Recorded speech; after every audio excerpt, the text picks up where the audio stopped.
Kenalkan, saya Ongki selaku Ketua Umum PKJ. Sangat berterima kasih ya teman-teman yang udah menghadiri acara sharing senja hari ini. Walaupun hujan, teman-teman tetap semangat gitu datang ke sini. Jadi salah satu acara ini roadshow untuk menuju Meet the Investor. Mengingatkan teman-teman juga untuk besok pada tanggal 3 Maret, jangan lupa untuk datang ya.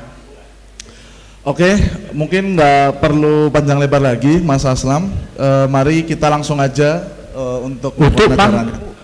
Bentar banget ini, beda ya suaranya ya. Emang beda level sih, aku lebih keras suaranya. Waduh. Menyesuaikan badanmu gitu, lebih gede soalnya.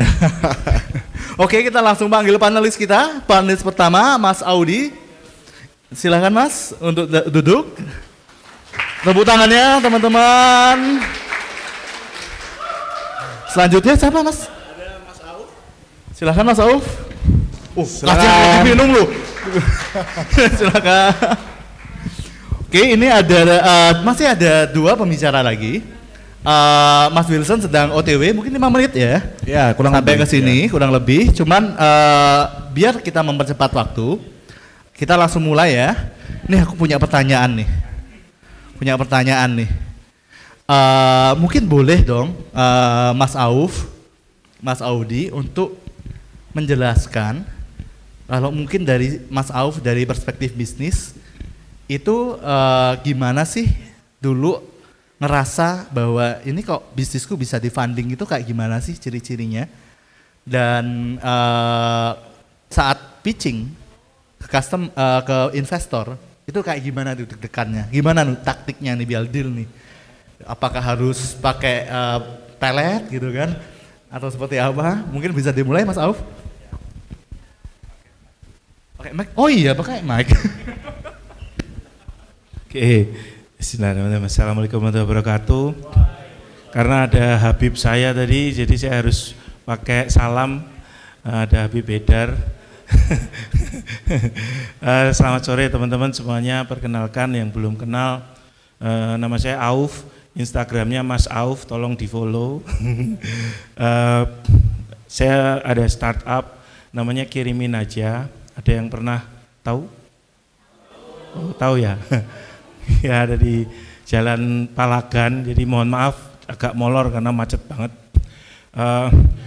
Startup saya kita sekarang expand ke supply chain enabler, dan dulu awal-awal kita agregator logistik lah gampangnya gitu, kirim paket COD tanpa marketplace gitu ya. Saya sebenarnya bukan orang tech ya, bukan orang startup juga gitu. Kalau teman-teman cek di Instagramnya PKJ ini malah ada postingan foto lama saya ya Beb ya, itu yang jauh banget gitu. Dan ini sebenarnya kayak industri baru sih buat saya gitu. Saya juga baru belajar, jadi izin belajar juga. Selama kita mulai 2020 Desember 2020, lalu bentuknya masih kayak prototype. Kita tes A/B testing ke beberapa beberapa user ya, beta. Lalu kita baru launch itu di bulan April Mei kalau nggak salah waktu itu. Alhamdulillah karena produk market fit mungkin, jadi growth-nya sangat eksponensial. Setahun itu 2021 itu kita pindah kantor sampai 4 kali, mulai dari yang rumah kecil, kantor kayak pinjol ilegal gitu kan, sampai sekarang kalau teman-teman jalan ke daerah Jalan Palagan itu ada kafe yang kita sewa di sana gitu ya. Nah, alhamdulillah tim sekarang kira-kira ada sekitar 218 orang kalau nggak salah, nggak banyak juga. Apalagi ya pengalaman bisnis tadi ya. Oh pitching. Nah gini, jadi kita aktif pitching itu sebenarnya 2021, 2022, 2023 ini kita udah malas pitching karena saya bukan jebolan Ivy League gitu. Jadi kampus saya Atmajaya Yogyakarta. Ada yang Atmajaya di sini? Ya, kebetulan co-foundernya itu bukan yang jebolan Ivy League, nggak ada yang dari Harvard. Mungkin kalau YouTube masuk sertifikasi Harvard, mungkin saya ya Harvard sih. Tapi saya bukan Harvard, bukan ini. Cukup menantang gitu, sehingga waktu itu dari awal kebetulan saya bagian developing organization, jadi saya concern di situ dari 2021 waktu itu. Gimana nih caranya ketika co-foundernya ini enggak dari Harvard, enggak dari Cambridge dan seterusnya, UGM aja enggak ada gitu. Ini ada anak UGM di sini? Ada ya, anak UGM aja enggak ada gitu kan. Apalagi UI dan seterusnya. Jadi standarnya kita benar-benar kayak ini kampus apa sih? Nah, sehingga dari awal kita harus poles duluan gitu. Jadi gini, kami ini sebenarnya pengusaha biasa gitu, kayak teman-teman lah, yang mindsetnya waktu itu adalah ya usaha itu profit gitu. Sehingga 2021 waktu itu, alhamdulillah Kirimin Aja tahun awal tuh langsung profit gitu. Nah, itu yang lucunya ketika kami mulai pitching waktu itu dari akhir 2021 sampai awal 2022 lah, itu ada beberapa visi, ada beberapa PE gitu ya yang nanya gitu, loh kok profit gitu. Jadi waktu itu ini aku yang salah atau gimana ya? Karena ternyata tapi dari situ saya belajar, karena mindset saya masih mindset biasa ya, maksudnya pengusaha biasa lah, ya usaha profit lah. Nah, ada pernyataan menarik waktu itu, berarti kalau you profit, bisnisnya jalan, ini growth-nya nggak kenceng. Nah, dari situ kita malah dapat insight dari ketemu beberapa visi itu untuk, ya wes lah 2022, coba deh kita kejar growth, kita minusin. Jadi kita minusin by design. Kita minusin by design, alhamdulillah karena satu momentumnya dapat, marketnya juga pas banget dapat gitu ya. Kemudian produknya market fit, ini yang paling penting sih menurut saya teman-teman, produknya market fit. Jadi kalau produk kita udah market fit itu kita nggak perlu susah-susah jualan. Gampangnya gini deh, ada satu produk yang kita semua pakai, satu brand yang kita semua pakai di sini sekarang, yang itu nggak pernah ada diiklanin oleh Raffi Ahmad, namanya WhatsApp. Nah WhatsApp itu nggak ada iklannya gitu. Nah makanya struggling kita, kenapa tadi dari Desember kita baru ke publik itu April Mei, karena satu perbaikan produknya, yang kedua saya develop tim, saya mulai merancang bagaimana caranya biar tadi investor tuh percaya, karena salah satu saya catat ada 5 lah kriteria yang dilihat, mungkin nanti Mas bisa tambahkan juga atau koreksi ya Mas, tapi ada 5 yang saya catat ya, apa yang dilihat visi gitu ya, salah satunya tim ya kan, tim. Nah tadi sehingga di awal waktu itu saya mentarget beberapa public figure gitu ya. Ya, saya sudah sempat bicara dengan beberapa public figure. Nah, salah satunya adalah Pak Budi Isman. Nah, kenapa? Ya karena beliau dulu CEO Coca-Cola orang Indonesia pertama gitu, yang jadi CEO Coca-Cola di Indonesia. Nah, saya cuma pengen ngejar ini deh, Coca-Cola sandingin Kirimin Aja ini kayaknya udah keren banget gitu kan. Dan itu saya blow up beneran, jadi dari Oktober, November, Desember saya beli media, maksudnya saya press release muter kemana-mana. Oh enggak, maksudnya saya nyebar rilis kemana-mana, saya bayar maksudnya, postingannya saya bayar. Iya, ya kan untuk ini aja kan, news ya. Nah, jadi beritanya nanti kalau teman-teman cari ya, googling aja, ex-CEO Coca-Cola jadi komisaris di startup Kirimin Aja. Nah itu dari awal kami memang kalau foundernya itu kurang menarik latar belakang pendidikannya dan nggak dikenal secara publik, paling nggak timnya harus keren. Nah makanya kita investment memang di tim. Nah contoh misalkan orang finance-nya Kirimin Aja itu sebenarnya dulu ex dagangan, jadi saya nggak enak nih sama Wilson nanti. Tapi saya nggak pernah hijack orang. Saya hanya menawarkan peluang lebih baik. karena ini peluang, ini dua hal berbeda. Belum datang kan ya? Karena ini dua hal berbeda teman-teman. Apalagi waktu itu kita juga modalnya juga nggak banyak, kita modal sendiri mungkin saya lupa mungkin sekitar 400 jutaan ketika mulai gitu ya. Dan nggak banyak juga kita putar. Tapi karena tadi market fit kita close 2021 pitching tadi. Nah supaya kita pede pitching tadi makanya harus ada tim di belakang itu yang paling enggak dia waktu itu kita mikirnya ex multinational company. Ya atau dia punya pengalaman sebelumnya di startup. Nah ya sudah dari situ pitching. Nggak ada yang deal sebenarnya dari saya pitching gitu. Bahkan terakhir saya pitching 3 minute pitching itu di Astra itu ya, oh ya walaupun saya tim sudah 200 sekian, kita GMV perputaran itu sudah ratusan M lah sebulan, Astra itu ya nggak ngelirik gitu.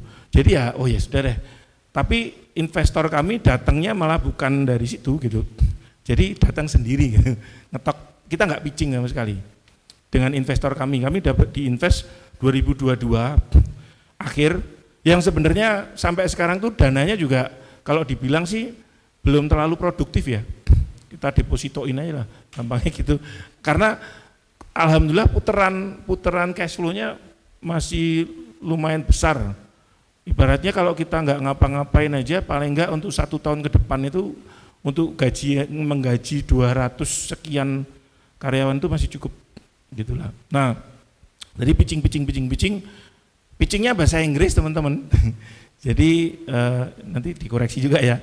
Tapi ada yang bahasa Indonesia gitu ya. Pengalaman saya pernah pitching juga itu habis sholat subuh gitu. Karena perbedaan waktu mungkin ya. Nah itu beda lagi. Itu Habib itu kan rada beda ya. Nah itu jadi apalagi ya deg-degannya ada lebih ke sebenarnya nggak deg-degan juga sih, saya biasa aja karena kami ketika pitching itu gini, kalau teman-teman itu pitching berharap untuk diinvest itu salah gitu. Tapi pitching latihan hanya untuk latihan aja. Jadi kita kayak nggak diinvest yang nggak urusan gitu. Aman karena kita secara cash flow nggak ada masalah gitu. Nah, justru ketika kita pitching itu malah kita cuma pengen dapat feedback. Bagaimana sih kacamata venture, bagaimana kata private equity, dari situ kami belajar gitu.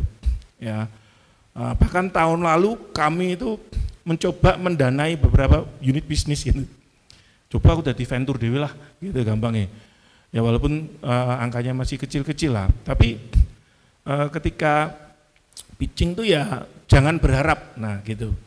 Latihan aja pitching, ikut aja 3 minute pitching itu ya ada skripnya. Saya sekarang kalau pitching itu di depan teman-teman 3 menit juga 3 menit bener-bener. Karena memang momentum itu kadang-kadang ya memang cuma sebentar ya. Itu jadi itu masalah pitching dan terus gini, ketika pitching itu jangan apa ya? Menurut kami sekarang malah ngerem. Tahun lalu sebenarnya kita sudah ada yang tertarik masuk, kita dapat valuasi di angka sekitar 350 miliar. Ya not bad ya untuk yang awalnya 400 juta terus naik 350 miliar ya 3 tahun. Nah, tapi kita malah ngehold gitu. Karena apa? Menurut kami sih ketika investment tuh bukan untuk keren-kerenan sih. Lebih ke kayak ini dananya perlu enggak gitu. Kita ada puluhan M nganggur sih sekarang yang sedang tahun ini. Makanya saya geser, saya tahun lalu di CMO, sekarang saya di SCBD, Chief Business Development. Saya developing ekosistemnya gitu. Nah itu karena tadi, ini dananya untuk apa kita cari kalau memang masih bisa dan itu. Jadi kalau teman-teman cari pendanaan itu saran saya ya harus tahu nih, itu mau diapain gitu. Jangan malah exit gitu.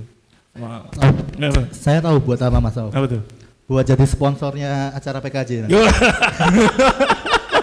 Siap. Bukan waktu itu kita pernah kayak komunitas startup Jogja itu pernah event dikirimin aja, nanti kalau PKJ mau di sana monggo kita siapin. Gitu. Jadi itu sih paling apalagi ya? Apalagi tadi Mas? Mungkin nanti kita bisa mendengarkan dari teman-teman di penonton. Oke. Pertanyaan gitu ya? Oh, boleh. Tapi sebelum pertanyaan, ya. Lanjut dulu ke Mas Audi. Boleh di-share perspektifnya sekarang nih 2024 ya? Iya nggak sih? 24 23 sih? Beneran berapa? Ya 27. Oke 2027 ini baunya katanya udah beda banget ya sama 2012 ya. 2011 yang saya anak baru lulus bau bawang aja dapat investment gampang banget gitu loh. Terus collab perusahaannya lagi kan, gitu kan. Tokopedia dapat investment gede-gedean. Nah sekarang itu iklimnya kayak gimana sih? Gitu loh. Apa sih yang bisnis yang biasa diinvest, gitu kan? Dan kalau dari Instellar sendiri, gimana sih kuncinya buat menangin pitching gitu, buat memenangkan hati partnernya gitu loh di situ. Kalau Mas Wilson Cuaca kan dari senyumnya ya, lo Instellar mungkin dari mananya gitu. Silakan Audi. Oke, aku mungkin perkenalan singkat sebentar. Saya Audi dari Instellar. Kita lebih dikenal sebagai accelerator buat social enterprise, but basically kita sebenarnya ada program akselerasi dan inkubasi buat bisnis yang memang menciptakan dampak sosial ataupun lingkungan. Tapi kita juga punya 2 service lainnya, yaitu di consulting dan investment. Nah, menyambung dari tadi pertanyaannya Mas Aslam, iklimnya gimana sih gitu. Kalau mungkin teman-teman mengikuti dari pre-pandemic gitu, mungkin misalnya itu banyak banget investment yang mengejarnya namanya pakai valuation game gitu. Yang projectionnya berapa sih, selalu kan itu yang paling sering kita dengar di berita-berita maupun di banyak literatur juga.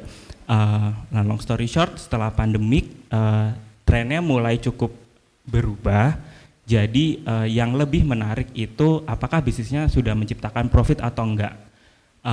Kalau buat bisnis yang baru establish gitu. Nah kalau bisnis yang sudah lebih lama establish, mungkin 5 tahun atau mungkin sebelum pandemik dia sudah establish, itu juga dilihat bagaimana dia mengatasi selama pandemik terjadi gitu, how resilient the team to face the pandemic itu juga gitu, how to handle the crisis and etc. Itu juga jadi faktor gitu. Jadi mungkin shiftingnya itu ya Mas. Dari sisi profitable itu lebih menarik ya, bukan dari senyum lagi gitu. Nah kalau dari Instellar sendiri di kami itu, karena kami itu adalah Mas jangan nyindir Mas, nanti ini online loh, ditayangin loh. Enggak, kalau orang Jogja kan senyumnya ramah ya, jadi udah lolos screening kalau cuma senyum doang. Itu yang paling penting. Nah kalau gimana? Permisi maaf ya Mas Wilson ya, nggak bermaksud menyindir ya. Kita nggak nyindir Jawa. Cuman emang fakta aja sih itu. Oke. Nah, ini saya hai dulu ini Mbak Jesselyn ya. Mbak Jesselyn udah bisa mendengar, Mbak? Iya, halo, aku udah di dalam. Terima kasih. Halo Mbak Jesselyn. Halo. Suaranya kok kurang keras? Kurang keras ya? Kan? Dari sisi aku atau dari sisi speakernya tuh? Oke, sudah terdengar? Sudah terdengar. Halo, salam kenal semuanya. Oke, Mbak Jesselyn izin lanjut dulu ya, Mas Audi belum selesai ngomong ini, kasihan. Boleh lanjutin aja. Aku juga sambil dengerin kok di sini. Silakan Mas Audi lanjut. Oke, balik lagi. Tadi pertanyaan gimana sih ya untuk to convince di startupnya sendiri ataupun di investornya gitu. Sedikit cerita, kalau di Instellar sendiri kita tuh bantuin startup buat finding investor ataupun investor yang mau cari potensial investee. Jadi kita 2 arah gitu.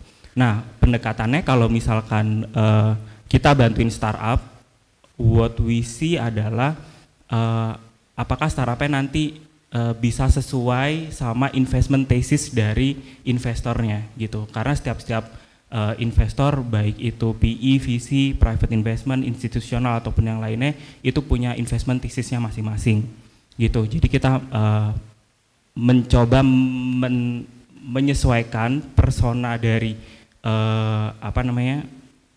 startupnya supaya cocok gitu. Maksudnya gini, kayak tadi misalkan pengalamannya Mas Auf ketika pitching gitu. Nah kita tuh secara data kita kan udah siap gitu, cuman mungkin secara pendekatan, konten mana yang harus kita emphasize gitu, itu yang kita tailored gitu ketika kita bertemu dengan investors gitu. Kalau kita trying to fund the startup-nya juga gitu. Yang kita lihat paling nggak ada 3 impact fokusnya, apakah founders atau timnya itu punya strong mindset buat ngasih dampak, itu yang pertama. Yang kedua adalah sustainable growth-nya, dan yang ketiga adalah profitable, itu udah pasti gitu. Nah, karena kita memang investment thesis-nya adalah kita mau profit dan impact itu berjalan beriringan gitu. Ada ini ya nggak? Ada kayak keyword atau mungkin teknik ilmu perdukunan gitu yang bisa menimbulkan pitch gitu? Kalau kita paling biasanya make it concise, bikin singkat tapi padat gitu. Kita biasanya kan kalau di pitch deck itu kan pasti ada problem, solution, market, kemudian financial needs dan lain sebagainya. Di masing-masing aspek itu kita maksimal 3 poin dalam setiap aspek itu gitu. Jadi itu udah sangat tajam dan singkat gitu. Jadi orang yang nangkep juga udah tahu kayak apa sih startup ini mau nyelesain masalah apa, solusinya apa, terus gimana dia mendrive bisnisnya ini supaya profit gitu. Itu udah cukup jelas gitu. I see. Oke nih Mbak Jaslyn, aku kelihatan nggak Mbak? Kelihatan. Oke, ini aku mau tanya ya Mbak ya. Pertanyaannya sama nih Mbak. Kemarin Trihil sempat ikut yang acara Deal Street Asia itu nggak Mbak? Benar. Salah satu partner kita jadi pembicara di Deal Street Asia juga kemarin waktu ngomongin soal agritech dan juga aquatech. Makanya bareng Mbak Liris tuh kemarin dengan Jala. Nice. Nah ini nih pertanyaan sama nih Mbak. Iklimnya kayak gimana sih sekarang, perusahaan seperti apa sih yang di-funding sama para venture capital ini, dan juga mungkin kalau kita ngomongin perfect pitch itu eksis nggak sih? Ada nggak sih yang benar-benar perfect pitch atau ya beda-beda aja nih tiap orang nih Mbak Jaslyn? Oke, mungkin sebelumnya kenalan dulu dengan semua yang hadir di sana dan juga yang di online. Halo semuanya, saya Jaslyn dari Tri Hill Capital. Mungkin kalau jarang dengar tentang Tri Hill Capital, kita ini awalnya adanya di Singapura, sekarang kita invest di Southeast Asia, dan saat ini kita punya 23 portfolio. Dan juga mungkin yang sering didengar portfolionya itu salah satunya adalah FeedHub, Fresh Factory, Era Tani, dan yang lain-lain gitu ya. Nah, menarik nih kalau bicara soal outlook ya, menarik soal investment iklim gitu. Jadi karena kemarin ini kita sempat bikin investment outlook di tanggal 11 Januari di mana Tri Hill, Intudo, Skystar gitu ya. Kita juga sama-sama mencoba melihat atau memforecast apa sih yang menjadi the next big thing gitu ya di Indonesia, dan apakah kita bisa melihat bounce back nih dari tahun lalu, karena kesannya tahun lalu itu investment sangat slow gitu. Investor sangat hati-hati, kita juga semakin susah mencari deals gitu ya. Kira-kira di 2024 ini apakah outlook-nya membaik nih? Kita bisa strongly say like we are bouncing to the market back gitu kan. Kita bisa balik lagi ke investment speed yang seperti 2020, 21, 22. Sayangnya kita semua satu suara, memang tahun ini quite hard, quite tricky, apalagi di first semester kita itu melihat adanya potensi slowing down gitu ya. Kita sih melihat market itu contohnya Februari ini ya, ada Chinese New Year, kemudian ada election, kemudian bulan Maret puasa, bulan April ada lebaran, dan potentially kalau misalnya ada election round 2 gitu ya di bulan Juni, berarti market akan slowing down sampai semester 1 berakhir. Jadi Tri Hill sendiri kita melihat mengantisipasi bahwa memang market akan slowing down, berimpact juga bahwa para pebisnis ini nantinya akan sulit ya membuktikan pembukuan mereka gitu, sehingga di mata deal sendiri kita juga jadinya melihatnya kurang menarik untuk diinvest saat ini gitu. Nah tapi kalau ditanya apakah kita masih keep on investing, ya definitely masih, kita masih mencari gitu. Kita masih setiap hari juga ada IC, kita ada meeting, kita ada deals yang kita liatin. Cuman sayangnya semuanya kan stagnan ya, jadi nggak ada justifikasi kita harus invest sekarang gitu. Kalau sektor-sektor yang menarik apa nih? Kita justru melihat ada kebangkitan sektor di consumer retail gitu ya. Jadi lucu banget kalau dulu itu kita semuanya it's all about tech gitu kan, semua yang high growth, subscription, e-commerce, application based, web based gitu kan. Sekarang saat ini kita juga justru jadinya beralih ke sektor-sektor yang lebih tradisional tapi well equipped dengan teknologi gitu. Jadi kita sekarang kita melihat ada kayak skincare, makeup, itu kan mulai didanai oleh investor gitu ya. Mungkin beberapa yang sudah dilihat di market, contohnya Rose All Day, SK gitu, booming gitu loh. Jadi kita juga melihat bahwa oh ternyata consumer retail ini adalah sektor yang menarik ya, karena mereka since day one sudah profitable gitu loh. Jadi kita mulai merambah ke traditional business gitu. Nah, kalau merambah ke potential business deals yang sifatnya tradisional ini, kalau ditanya pitchingnya gimana Mbak Jess? Harus sama nggak nih dengan pitching seperti tech companies di zaman dahulu kala ya, yang kayak menemukan product market fit, kemudian scalability, growth, user dan segala macam, rasanya nggak applicable ya gitu. Kalau misalnya kita tanya nih, kamu kenapa ya bikin brand coklat, problem apa yang mau di-solve ya gitu, kan nggak akan sama seperti ketika kita bertanya ke fintech founders, kenapa nih bikin neobank, problem apa yang mau di-solve gitu, scalability-nya gimana. Ya kalau saya bikin brand coklat ya karena masyarakat suka makan coklat, there is no specific reason gitu, dan coklat yang satu bisa berbeda dari coklat yang lain. Jadi pitch-nya tentu harus berbeda gitu. Pertanyaan investor definitely akan totally different juga gitu loh. Kita melihat dari sisi skalabilitas bisnis, sekarang jualannya di mana aja, kemudian channel apa aja yang di-utilize gitu kan. Kemudian apa yang membedakan brand ini dengan yang lain, strategi marketingnya gimana, profitability-nya gimana, gross margin-nya gimana, EBITDA level-nya gimana. Hal-hal yang mungkin teknisnya berbeda dengan pitching-pitching di masa lalu. Jadi kalau ditanya perfect pitch ada atau enggak ada. Lupakan semua playbook yang pernah dipelajari di 2020, 2021, 2022 gitu ya. Tentang ini dan itu, karena sekarang semuanya berubah gitu. Masih ada nggak Mbak yang apa tuh kasarannya kalau investment gitu pakai insting gitu masih berlaku nggak ini di era sekarang nih? Kalau 2012 kan masih berlaku ya mungkin beberapa. Enggak, jangan gitulah. Semuanya nggak ada yang by insting lah. Minimal ada justification gitu. Cuman mungkin dulu kita tuh lebih FOMO ya. Jadi kayak, wah si A invest di e-groceries, kita nggak usah sebut brandnya gitu kan, e-groceries, semua yang serba 15 menit gitu kan, nggak boleh nggak nih kita invest di sini juga, semuanya FOMO, semuanya insting bahwa this gonna be the next big thing, this gonna be the it thing gitu kan, kita harus invest sekarang gitu kan, no matter what gitu.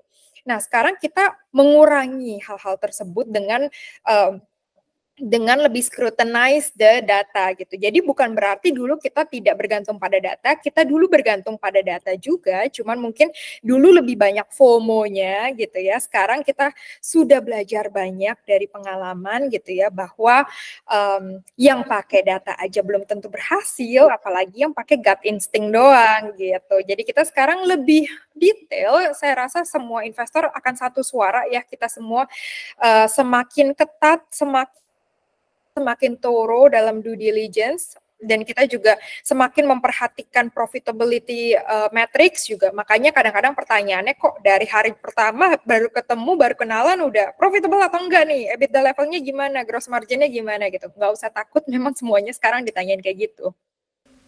Oke, soalnya kalau kita ngomongin insting itu sebenarnya lebih kayak zaman dulu kan masa Yosisan ya, bukan banyak pakai insting. Bukan nggak ada kok investor di Indonesia kayak gitu kok. Benar. Nggak salah juga sih, cuman ya memang seberapa banyak sih yang berhasil gitu loh. Dan apakah kita mau mengambil resiko dari duit yang kita manage gitu ya. Apalagi ini kan bukan duit kita ya, kita cuma fund managers gitu.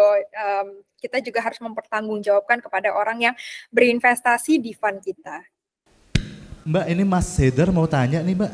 Yes? Oh, mungkin aku akan nanya sama semuanya ya, karena di sini juga audiensnya banyak. Oh ya, kenalin dulu habis ini ya. Oh ya Mas Wilson, kita kenalin dulu Mas Wilson. Silakan Mas Wilson. Ya mohon maaf, terima kasih. Saya telat banget baru dari Magelang ini tadi. Tadi sempat mau diajak tinju sama Mas Auf loh. Jadi kan sarung tinjunya udah disiapin? Salam tinju gini ya. Iya. Iya, thank you.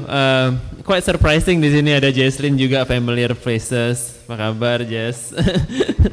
Iya. Thank you untuk invite saya di hari ini ya. Jadi nama saya Wilson Yana Prasetya. Saya salah satu co-founder dari startup namanya Dagangan. Mungkin nggak tahu ada yang pernah dengar atau enggak. Kita adalah perusahaan distribution platform yang fokus di rural customers, mainly customer yang memiliki warung atau memiliki toko-toko kecil. Kita juga supply ke end user juga untuk customer yang locationnya ada di tier 3 dan tier 4. Jadi rata-rata pembeli kita adalah pembeli yang rata-rata mau membeli barang-barang sehari-hari atau bahan-bahan pokok. Kalau misalnya perlu beras, gula, minyak dan lain-lain, dan lokasinya mereka bisa dibilang mungkin lumayan jauh dari pasar. Rata-rata kalau customer kita mungkin di Sleman sini, mungkin di Gunung Merapi dari kilometer 10 ke atas sampai kilometer 20 itu customer kita di Pakem daerah sana. Jadi kita udah jalan ini selama 4 tahun, di mana kita hari ini sudah ada sekitar 90.000 customer. Lokasinya ada di Jawa Barat, Jawa Tengah, dan Yogyakarta. Kita juga baru masuk ke Jawa Timur juga. Di mana customer bisa membeli lewat aplikasi kita dan kita bisa mengirim dalam 24 jam ke pelosok-pelosok itu. Itu sih secara dengan pembayaran TOP juga, Mas? Kalau misalnya customer kita membayarnya secara cash atau melewatin any e-payment channel. Jadi kalau misalnya mau pakai OVO, GoPay dan lain-lain juga bisa. Itu. Oke, ini aku akan lanjutin satu pertanyaan dulu juga buat semuanya. Kan kebetulan kalau di PKJ sendiri itu kan kita banyak pengusaha-pengusaha yang dari Jogja yang kita dulu awalnya tuh pada belum terlalu melek tentang investment dan segala macam gitu kan. Nah, beberapa juga punya pertanyaan tentang sebenarnya founder sendiri itu berpengaruh nggak untuk investor untuk datang venture capital atau investor untuk mau nginjek ke bisnisnya selain dari sisi bisnisnya gitu kan. Berarti itu akan ada dari sudut pandang sebagai dari misalnya Mas Auf, Mas Wilson yang dapat investment, apakah sisi founder itu matter banget dan founder seperti apa yang dibutuhkan dari sisi pebisnisnya dan dari sisi investornya, Jesslyn dan Mas Audi gitu kan. Itu sih salah satu pertanyaannya gitu. Mungkin mulai dijawab dari Mas Wilson dulu mungkin. Dari saya ya, sebetulnya pertanyaan itu lebih ke buat investor kan ya, mungkin kayak Bu Jesslyn di situ mungkin lebih bisa menjawab pertanyaan tersebut ya. Cuman memang sebelum saya menjalankan startup saya juga memang sebagai investor juga, saya dulu di private equity. Menurut pengalaman saya waktu di as an investor, memang founder profile atau founder experience is the number one reason why a company will invest. Of course kalau misalnya kita ngomongin apalagi ini adalah investment pertama ya. Jadi kita bicara dengan the first checks setelah family dan teman-teman ya. Jadi keluarga dan teman-teman atau uang sendiri. The first check yang kita bisa dapatkan itu dari siapa. Nah, at that stage mungkin bisnis kita masih belum jelas juga bentuknya seperti apa. Jadi masih bisa dibilang masih mencari apa yang namanya product market fit ya. Itu yang kita masih dicari. Gitu.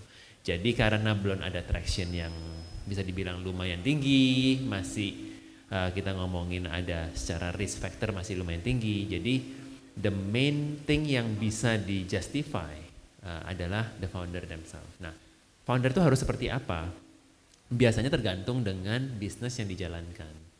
Jadi kalau misalnya memang you mau membuat game company, maybe you should have some experience around gaming industry atau mungkin udah punya pengalaman tentang itu gitu. Jadi kita sebagai founder itu harus memiliki sesuatu yang I guess dari sisi skill, apa sih kelebihan kita and just sell on that strength. Nah, semua manusia di dunia pasti ada strength kelebihan masing-masing semuanya. Jadi ya kita fokus di situ aja. Dengan kelebihan itu apa yang sebetulnya bisa menjadi yang namanya mungkin definisinya itu unfair advantage. Jadi it's an unfair advantage buat kita menjadi punya advantage itu, buat yang lain nggak bisa punya itu. Kalau kita bisa memiliki sesuatu di mana unfair advantage itu bisa menjadikan produk yang bisa kita jalankan, atau potensial di mana produk tersebut bisa scale post investment yang tadi diberi.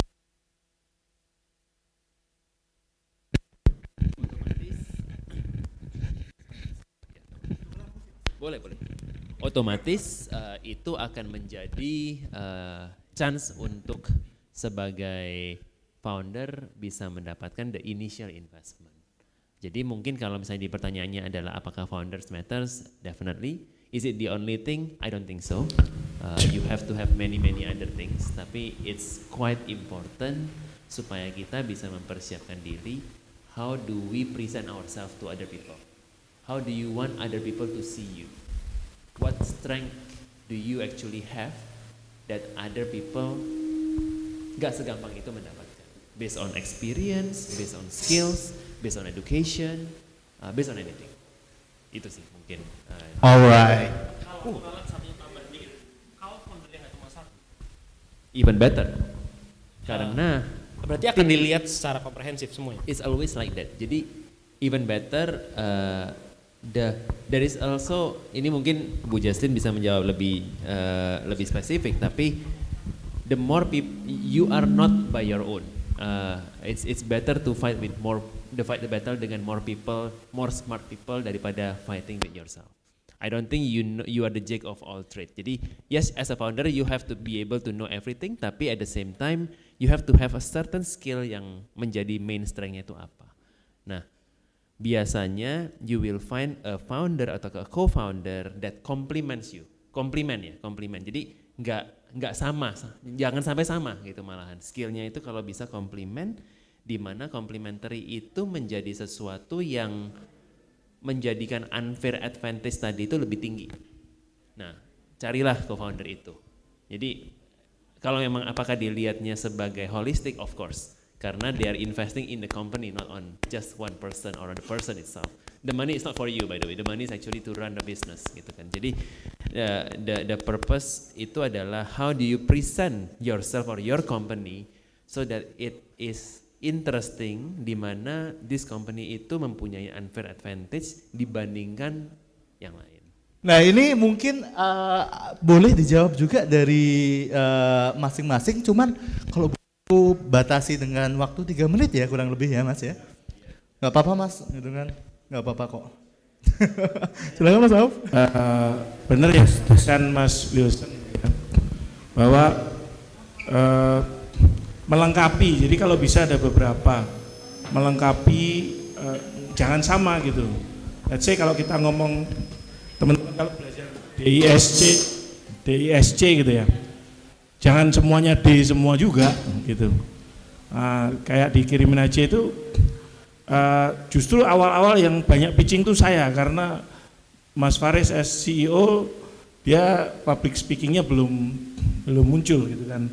Karena saya mungkin lebih yang kalau secara di ESG saya di ide lah gitu kan. Jadi sampai 2022 tuh saya yang muncul gitu kan. Nah sama tadi cara kita nge-framing kali ya founder. Jadi pentingnya founder tuh gimana cara kita nge-framing. Teman-teman kalau cek Instagram saya gitu itu isinya konten-konten gitu. Nah sekarang lagi agak jarang ya enggak sih, soalnya lagi belum mau pitching lagi. Nah, itu jadi dulu saya banyak, karena tadi kan kita harus menunjukkan kita nih kemampuannya apa gitu. Ya gampangnya kalau teman-teman punya duit 1 miliar gitu ya, apakah 1 miliar itu akan teman-teman kasih ke manusia silver pinggir jalan atau ke Hedar gitu kan? Enggak dua-duanya juga ya. Gitu. Jadi profile tuh ya, dan kalau bisa melengkapi. Kayak Kirimin aja nih awal-awal ya berempat kita munculnya gitu. Dan itu kayak yang satu begini, yang satu begitu gitu. Harus siap ya. Yang satu tas, yang satu ngomongnya ngalor ngidul gitu kan. Jadi tahu yang ngalor ngidul yang mana kan. Itu paling tambahan dari saya. Ini mungkin lanjut ke saya juga juga antara Mas Auf sama Mas Wilson. Tapi kalau dari sisi kami penambahannya dari semua tadi profil founders, kemudian cara nge-framing, storytelling dan sebagainya, pada intinya apakah itu bisa message-nya bisa tersampaikan atau enggak ke investornya atau fundersnya gitu. Itu aja sih gitu. Kalau dari kami karena kami ngelihat strong mindset to giving impact dan driving profitable business, ya kalau memang itu sudah resonate di kami, ya kami akan menilai the team has a strong point untuk di fund gitu sih. Mungkin bisa ke Mbak Jesslyn. Maaf ya Mas, saya take over dikit. Terima kasih. Rasanya sudah disebut semua ya oleh Pak Wilson dan juga teman-teman founders di sana. Kalau dari sisi investor mungkin saya tambahkan sedikit aja nih. Apa sih yang kita lihat? I think generally sudah disebutkan ya mengenai understanding of the market, kemudian expertise-nya, apakah memang bisa menjalankan bisnis tersebut gitu ya. Dan hal ketiga yang tidak kalah pentingnya yang semakin hari semakin kita lihat semakin nyata adanya adalah integrity nih gitu. Sangat sulit untuk menilai integrity dari seorang founder gitu ya, karena kita lihat akhir-akhir ini berita yang muncul di pemberitaan media-media tech gitu ya, ada yang melakukan penyalahgunaan dana ataupun ada yang menipu edukasinya dan segala macamnya. Hal-hal tersebut sebenarnya tentunya dilakukan due diligence gitu ya, tapi apabila founders tersebut sangat mumpuni dalam menyembunyikan hal tersebut, itu hal-hal yang kita coba hindari lah ya. Kita coba lihat, makanya kita lakukan background check juga, kita mencoba berkenalan lebih dalam dengan foundersnya, bertemu, melakukan due diligence dalam periode 2 sampai 6 bulan. Kadang kita rasa udah oke banget aja, kadang masih ada hal-hal yang kita miss gitu ya. Jadi memang understanding of the market expertise harus dibarengi juga dengan integrity dari founders tersebut gitu. I think that's all from me. Oke, sorry banget ya teman-teman ya, Jesslyn untuk jawabannya. Nah ini aku pengen banget nih ada nih pertanyaan dari teman-teman, ada nggak ini yang mau tanya? Wah boleh banget, maju mbak, silakan maju mbak. Aku sengaja bikin grogi gitu. Ayo silakan. Menghadap kamera. Kalau menyerah nanti bisa angkat tangan. Oke, selamat sore teman-teman semua. Perkenalkan saya Anissa. Saya dari PT Indotama Sukses Karya. Nah, kebetulan perusahaan saya ini tadi sempat disinggung oleh Mbak Jesslyn. Kami bergerak di bidang retail fashion, yang memang kami sudah berdiri di tahun 2013 Mas, jadi sudah 10 tahun lebih, dan alhamdulillah kami sama berdiri sampai sekarang kami sudah mendapatkan profit lebih dari 125 miliar. Nah hanya saja memang perusahaan saya sekarang ini kami ingin mengarah digitalisasi, jadi dari co-founder saya ini dia pengen menghubungkan manufaktur dengan arah startup. Nah, yang mau saya tanyakan, dengan karakteristik seperti itu, kira-kira bagaimana dengan kacamata VC maupun PE? Karena saya pernah dengar beberapa VC itu mereka tidak terlalu lebih dominan mendapatkan dividen atau profit yang dari si perusahaan itu. Jadi konteksnya adalah perusahaan ini keadaan minus pun mereka tetap mau injek. Padahal kalau dari segi kacamata secara finansial, perusahaan kami mungkin bisa dibilang finansialnya lebih mature gitu. Dan dari segi market pun kami siap, karena memang tujuan kami mendigitalisasi adalah kami ingin berekspansi ke beberapa kota, dan juga kami ingin penambahan produksi pada tas wanita dan juga aksesoris yang memang fokusnya ke generasi milenial dan Gen Z, seperti itu. Mungkin bisa dibantu dijawab pertanyaan tersebut. Oke, mungkin dari Mas Auf, Mas William, Mas Audi, Mbak Jesslyn ada yang mau menjawab? Oke, digitalisasi. Oke, saya sebetulnya nggak pantas ngejawabnya karena mungkin pengalaman saya juga kurang banyak mengenai ini. Cuman menurut saya kita sebelum pergi mencari jadi gini, Mbak bilang kan kalau misalnya perusahaannya mau ada digitalisasi, makanya perlu investasi di mana mencarinya ke venture capital potentially. Tapi Mbak Anissa juga bilang kalau misalnya perusahaannya profitable sudahan gitu kan. Jadi mungkin pertanyaannya adalah do you want to go to venture capital atau enggak? Kenapa harus ke VC? Bukan alasan karena kalau misalnya you are digitalizing something harus ke VC. Nah, kalau misalnya venture capital biasanya mereka lebih risk taker. Mereka bisa aja open untuk ngelihat ya, of course kalau misalnya memang profitable even better ya. Tapi what they are looking for is a growth. Growth-nya itu bisa berapa dan mereka memiliki certain return of investment requirement untuk mereka bisa mendapatkan capitalnya itu dengan certain value. Itu tergantung venture capitalnya. That's why I can't say because I'm not in venture capital gitu. Tapi menurut saya mungkin jangan menutup kemungkinan untuk mencari funding itu harus dari venture capital. Funding itu bisa dari mana aja, apalagi kalau perusahaannya sudah profitable.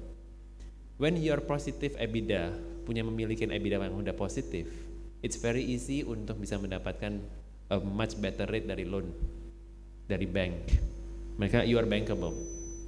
You are bankable, jadi secara bankable kalau misalnya sekarang you bisa mendapatkan interest rate dengan 10%, why do you have to go to an investor that requires 30% IRR? Itu beda sekali. Karena itu bisa merubah the way you will change your business plan. And changing the business plan kadang-kadang for certain company yang memang seharusnya tidak perlu growing 30% IRR, 10%-nya cukup, it's fine. Lebih stable, dan lebih positif, cash flow-nya lebih kejaga. Dan ingat, company itu nggak cuma dilihat dari positif EBITDA, yang lebih penting adalah cash flow-nya. Gitu. Seberapa cepat you bisa mendapatkan cash itu, apakah ada terms of payment yang tertentu yang harus dibayar dan lain-lain. Jadi nomor satu itu dulu, itu you have to be able to answer. Baru kedua prepare untuk memang kalau misalnya udah tahu jawabannya kenapa mau ke venture capital dan memang it makes sense untuk ke venture capital, baru kita mempersiapkan diri untuk memang business plan-nya itu mengarah ke sana. Tapi saya pun sebagai startup founder, going into venture capital is not the only solution. There is many other options if the company is better to take that route. Memang kebetulan in our business we need investment to build technology, we need investment to build data team, we need investment to build a lot of different new capabilities yang memerlukan huge amount of capital that might requires huge amount of scale. Tapi at the same time, we are trying to tackle certain problem yang mungkin memang bisa mengarah ke venture capital. Tapi nggak semua bisnis harus ke sana sih menurut saya. Apalagi kalau memang sudah memiliki positive cash flow dan positive EBITDA. Alright, ini dari sisi Mas Wilson ya jawabannya ya. Ini mic-nya kayaknya sesajennya udah ketemu nih. Gitu. Jadi mungkin boleh Mbak Jaslyn menambahkan dari perspektif venture capital nih? Tidak semua bisnis itu harus diinvest oleh venture capital, tergantung daripada goalnya atau visinya gitu. Kalau memang ketika di digitalisasi gitu ya, kemudian punya ambisi untuk, oh kita nih sekarang udah menguasai market Indonesia nih, kita sekarang mau merambah ke kota-kota lain, kita mau merambah global, kita mau meningkatkan nih dari 125 miliar, bisa nggak sih kita profitnya sampai 1T gitu ya, dan segala macam, punya ambisi yang lebih besar, mungkin itu bisa di-drive oleh venture capital atau dibantu, di-boost ya, mungkin bahasa tepatnya kita boost gitu. Jadi dana dari venture capital itu memang digunakan untuk mengakselerasi pertumbuhan dan juga mengakselerasi bisnis tersebut gitu. Tapi apakah siap dengan semua konsekuensinya, apakah siap dengan timelinenya gitu ya, itu saya kembalikan lagi kepada foundernya gitu. Ada yang mungkin, oh saya maunya go slow aja lah ya gitu. Sekarang saya punya 125 miliar revenue gitu. Mungkin saya mau targetin 200 tapi ya slow aja 3-5 tahun gitu ya. Maybe itu nggak perlu dengan venture capital betul yang dikatakan Pak Wilson, dari bank aja cukup, dari mungkin angel investor juga cukup gitu ya. Tapi kalau memang siap nih dengan pertumbuhan yang lebih cepat, dengan target yang lebih besar, kemudian dengan pressure yang lebih, saya harus katakan di depan, venture capital juga memberikan pressure ya untuk bisa mencapai target-target yang diimpikan gitu, karena ujung-ujungnya kita juga mengharapkan akan adanya potensial exit dari investment tersebut gitu ya, sehingga akan ada banyak resiko dinamis yang nuansa yang berbeda ketika investor dari venture capital masuk ke dalam bisnis tersebut gitu. Tapi kalau memang punya visi besar, sudah satu suara dengan visinya, ya why not? Alright, mungkin ada tambahan dari Mas Audi, Mas Auf? Jadi gini sih, ini mungkin dari saya ya, kalau gini, nggak semua bisnis model itu juga harus didigitalisasi ya, maksudnya gini, kadang-kadang kita latah, kayak aku pengen bikin apps. Saya kemarin ke Bogor ketemu sama gitu kan, dia cerita, aku sudah bikin apps ya, dan tapi kok customerku tidak pakai apps itu tapi lewat WA gitu kan. Aku tanya, bisnisnya apa? Catering. Nah ini kayak oke. Karena kalau di pemerintahan juga sering gitu. Ya, mantan Kementerian Keuangan ya. Jadi nanti sangat tergantung bisnis model juga, satu saya nambahin itu. Terus karena kalau tadi kayak Mbak Jesslyn tadi cerita tentang venture capital, dia biasanya memang ngejar certain growth gitu ya. Nah sehingga gamesnya nanti adalah di bisnis modelnya kita itu operational scalability-nya gimana. Nah ini contoh ya, ini dari saya melihat yang ada di lapangan, contoh nih kayak Kopi Kenangan gitu kan. Teman-teman cek ya, Kopi Kenangan investmentnya gede banget kan. Nah apakah dia harus sama bisnis modelnya buka gerai? Dia dapat investment sebelum COVID kayaknya sekian triliun, ya kan? Nah lalu apa yang dilakukan Kopi Kenangan? Teman-teman merhatiin enggak? Dia bikin ready to drink. Lalu dia masukkan, dia tinggal salaman sama Indomaret, Alfamart yang mungkin ada 350.000 titik, salaman ke situ, salaman ke pabrik.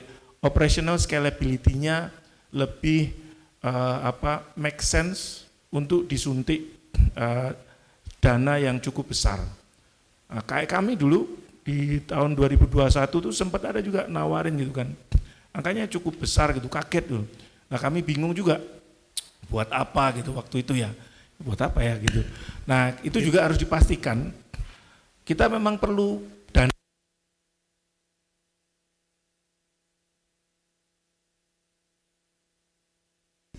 Sama Mas Wilson tadi, kalau nggak harus venture atau apa, karena itu nanti akan mengurangi equity kita kan. Jadi bisa kalau bank misalkan, karena kalau di bank kan kita cuma bayar ininya kan, interestnya aja kan. Nah di situ itu lebih safe juga. Kami 2022 bahkan ada memanfaatkan kayak gitu juga. Contoh waktu itu ada salah satu startup yang kasih kita itu budget untuk iklan digital. Jadi selama hampir 1 tahun itu saya dapat free. Iklannya free karena mereka cuma perlu cash flow-nya muter di pembelian iklan saya. Nah itu sih contohnya. Mungkin itu tambah dari saya. Oke, terima kasih. Maaf sekali tadi kata-kata terakhirnya terpotong dari speaker. Nah ini mungkin lanjut ya. Ada lagi nggak yang mau tanya nih? Ada 2 nih yang ngangkut. Coba Mas Darsa sama Mbak siapa? Mbak Ria maju dulu. Ini guling batu kertas dulu, menang siapa? Coba. Enggak. Aku mau kalian guling batu kertas dulu. Silahkan berdiri dulu ke tengah. Yuk, 1, 2, 3. Bantu gundik. Ya, Darsa duluan. Sini Dars.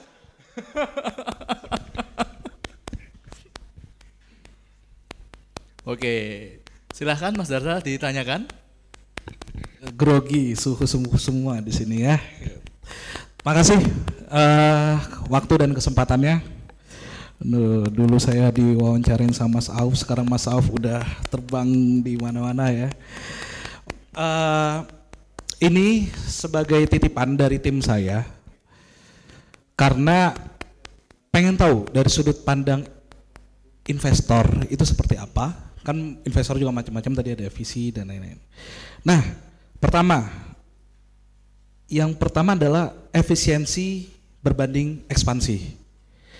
Dalam memilih perusahaan untuk investasi, apakah investor lebih mengutamakan perusahaan yang berfokus pada peningkatan efisiensi operasional dan penghematan biaya, atau yang berambisi melakukan ekspansi dan diversifikasi? Bagaimana investor menyeimbangkan kedua aspek tersebut dalam keputusan investasi? Untuk yang pertama, clear ya Mas ya? Satu aja dulu. Oke. Sama satu lagi penting banget. Yang kedua deh, kedua. Nanti dijawabnya beda-beda. Kasihlah. Soalnya satu lagi ini mirip lanjutan yang ini ya. Oke. Yang kedua, itu tadi soalnya mirip efisiensi dan ekspansi. Yang kedua, lebih penting cash flow yang besar atau profit yang besar dalam perspektif investasi. Jadi dalam sudut pandang F&B di tahun ini perusahaan kami berbanding tahun lalu secara cash flow itu meningkat sampai 5-7 kali lipat. Tapi secara profit hampir sama. Nah, di satu sisi kita menguasai market dan transaction, menguasai market dan pelanggan. Nah, apakah itu juga jadi sudut pandang investor dalam menilai hal tersebut? Jadi dua pertanyaan ini mirip, ya, satu efisiensi ekspansi dan satu cash flow dan profit. Thank you. Ini mau yang menjawab dulu siapa? Investor langsung ya? Mbak Jocelyn, mohon maaf, silahkan dijawab Mbak Jocelyn. Ya, I think efisiensi atau profitability sekarang menjadi mantra yang paling kita sering dengar ya di setahun ke belakang ini. Kayaknya semuanya mengejar profitability dan kemudian at the expense of growth gitu. Seakan-akan kita tidak berharap akan adanya growth atau ekspansi gitu. Tentunya tidak ya. Satu, memang kita melihat dulu nih kesehatan dari buku keuangannya. Kalau memang saat ini masih burn, bottom line masih negatif gitu ya. Tentu kita akan fokus dulu efisiensi sampai ketemu profitability-nya nih, sampai bottom line-nya positif dulu. Kalau bottom line-nya udah positif, udah stabil nih company-nya gitu ya, sudah ada duit lebihnya, baru kita berpikir untuk the next plan untuk ekspansi. Jadi I think ini masalah prioritas aja sih, bukan berarti kayak nggak boleh ekspansi ya, nggak boleh mengejar growth ya, enggak gitu. Tapi bagaimana dengan resources yang terbatas, dengan uang yang terbatas, company tersebut bisa efisien dalam operasional kesehariannya dan tetap menghasilkan keuntungan, ya, tetap menghasilkan keuntungan, tetap menghasilkan profit, sehingga mereka bisa merencanakan next plan-nya untuk expansion gitu, untuk kembali meningkatkan growth-nya gitu. Jadi masalah prioritas gitu ya. Kemudian yang kedua tadi masalah cash flow atau profit. Ini maksudnya apakah uangnya harus dibiarkan idle gitu ya. Wah, udah profitable nih, kemudian bottom line-nya kita tuh duit di bank tuh udah kayak idle berapa bulan bermiliar-miliar gitu ya. Yang menurut saya it's about time gitu untuk kembali merencanakan sesuatu yang jelas ya, bukan sekadar burning gitu ya, tapi misalnya oke, kita udah stabil, perusahaan sudah punya uang yang cukup, kita sudah reserve enough money, sekarang mari kita ambil misalnya 30% dari dana idle tersebut untuk mulai melakukan eksperimen, melakukan ekspansi, melakukan membuat lini produk baru untuk meningkatkan nantinya revenue lagi gitu ujung-ujungnya gitu. Jadi cash flow juga bisa dengan smart spending, itu tentunya company atau investor juga akan happy gitu. Bukan berarti kita bilang, wah tumpukin aja duitnya di bank, let it stay there gitu kan, jangan diapa-apain gitu, nggak usah burn. Ya enggak juga, kalau memang ada duitnya ya why not spend more on marketing gitu kan, dapetin user lebih banyak, why not gitu. I think itu aja dari kita. Oke, ada lagi nih Mas Auf. Tambah? Nah, nanti Mas Darsa kalau mau tanya lagi bisa langsung ke depan, bisa langsung tanyakan. Nah, tadi yang kalah nih kasihan banget nih, Mbak. Silakan Mbak maju ke depan Mbak untuk bertanya, Mbak. Ya Mbak, push up dulu Mbak, push up dulu. Ya, makasih. Perkenalkan saya Lia dari Rajut Nusa. Ini produk saya. Jadi rajutan dari tas kresek bekas. Jadi yang saya mau tanyakan di sini itu lebih ke bocoran tips yang bagus itu seperti apa sih? Karena tadi sudah dibilangin jangan gini, jangan gitu, dan berubah-ubah juga. Ternyata tren 2024 ini sudah beda dari yang sebelumnya. Jadi sebenarnya yang bagus itu seperti apa? Kalau dari saya kan saya sebenarnya tertarik dengan inkubator seperti Instellar yang ada concern di masalah lingkungan dan juga masalah sosial. Jadi dari produk saya ini saya sudah ada problem solvingnya, yaitu mengolah sampah yang menjadi problematis banget sekarang. Dan terus dari itu apalagi gitu untuk dapat pitch yang bagus untuk program-program inkubator misalnya. Terima kasih. Oke, thank you. Ini Mbak harus ikut Meet the Investor nanti Mbak. Ya. Acaranya tanggal 3 Maret ya 2024.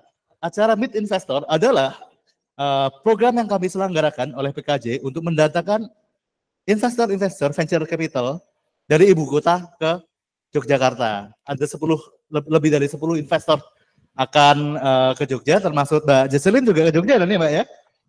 Insya Allah ya. Itu cuma 150.000 loh. Kalau sekarang belinya 100.000 ya, kalau nggak salah ya. Jadi awas ya, kalau ada yang nggak beli, saya catat satu-satu siapa yang nggak beli. Oke, mungkin ke jawabannya. Pertanyaannya, mungkin ada yang mau menjawab?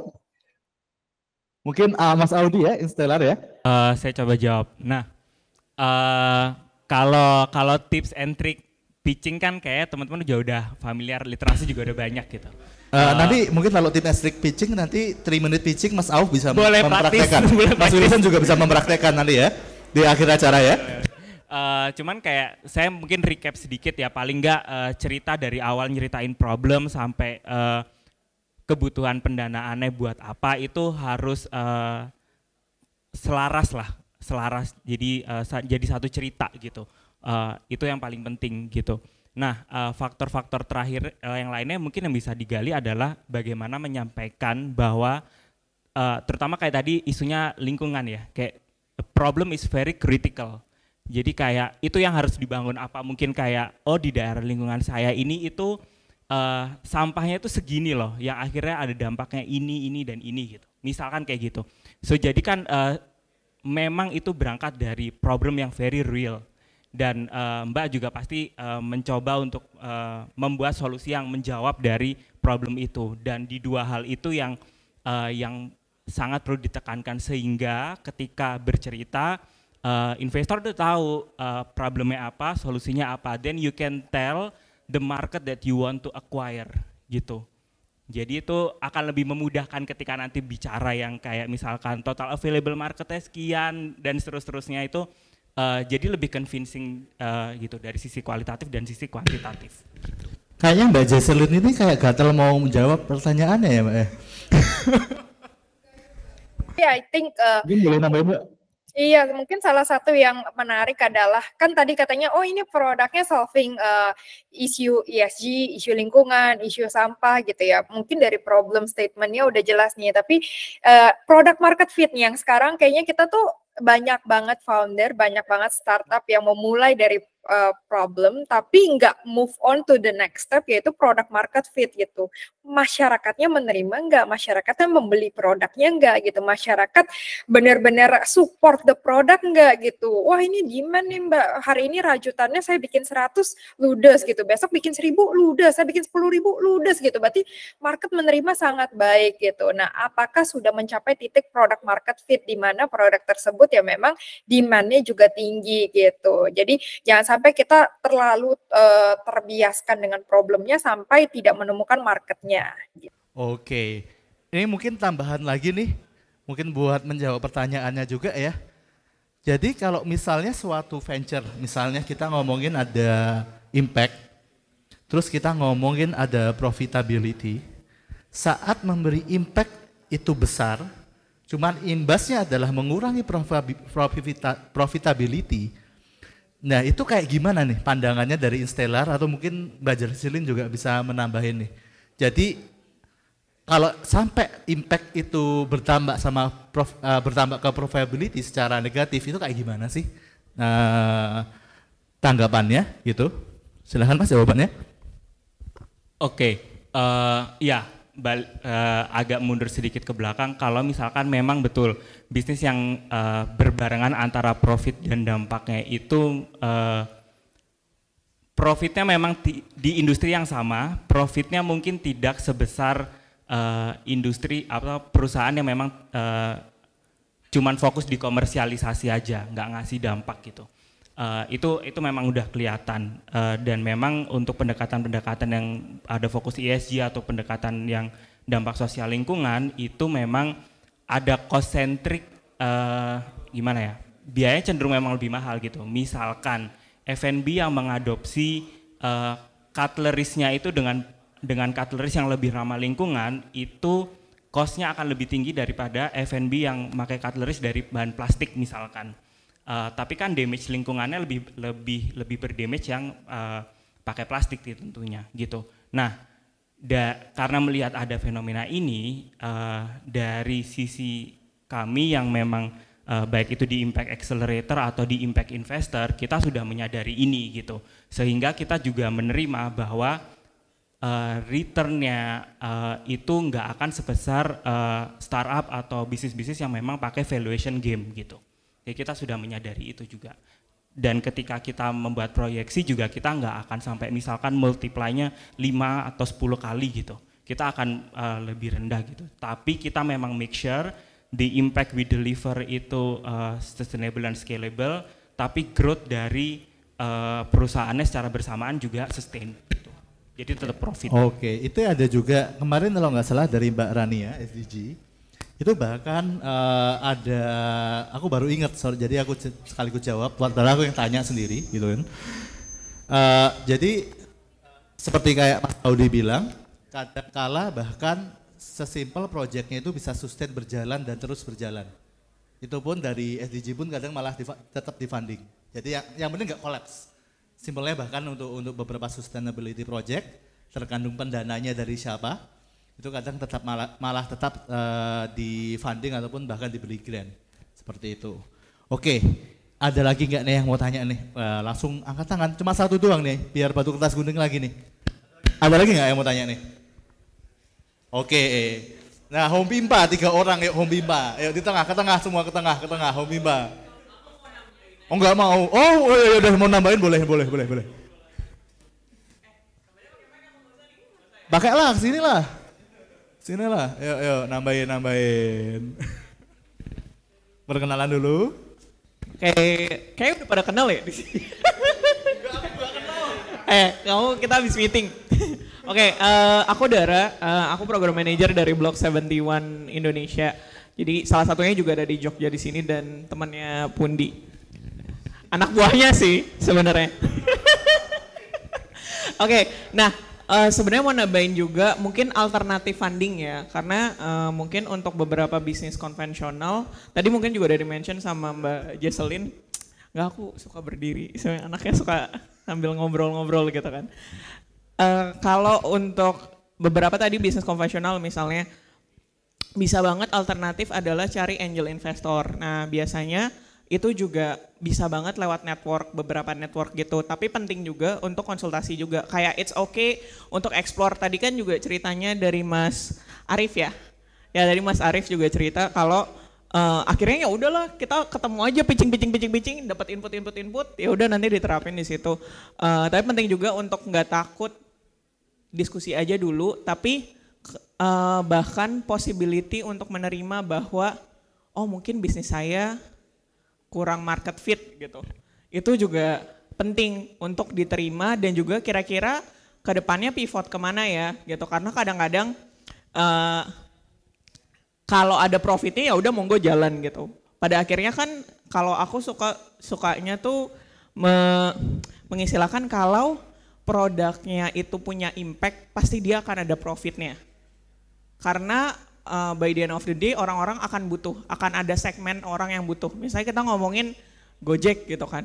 Gojek itu ada karena ada masalah dan ada masalah orang ojek online gitu kan. Dan juga dari customer-nya juga kesulitan misalnya nentuin harga dan lain-lain. Itu kan akhirnya ada demand. Tapi kalau misalnya nggak ada, jangan takut untuk riset lagi kira-kira produk yang cocok apa. Intinya sebagai entrepreneur kadang-kadang kita ngelihat tuh bahwa founder, oh iya kalau misalnya dibilang nggak cocok, ya wes lah udah jalan aja terus gitu. Padahal sebenarnya marketnya nggak ada gitu. Jadi tadi kan ada ngomongan product market fit gitu.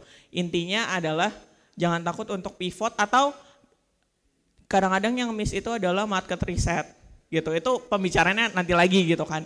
Tapi mungkin sebelum acara tanggal 3 ada baiknya ini bisa dihubungi mas-mas ini lagi lebih lanjut sama Mas Aslam gitu untuk konsultasi gitu kan. Terutama untuk bisnis-bisnis konvensional mungkin bisa diskusi sama Mas Audi. Nambahin kerjaan. Dan itu aja ya. Thank you Mbak Dara.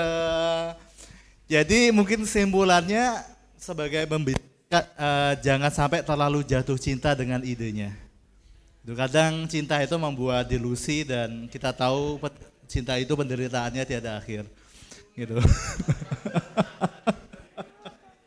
Sorry pacar saya ya, saya ngomong kayak gitu. Oke.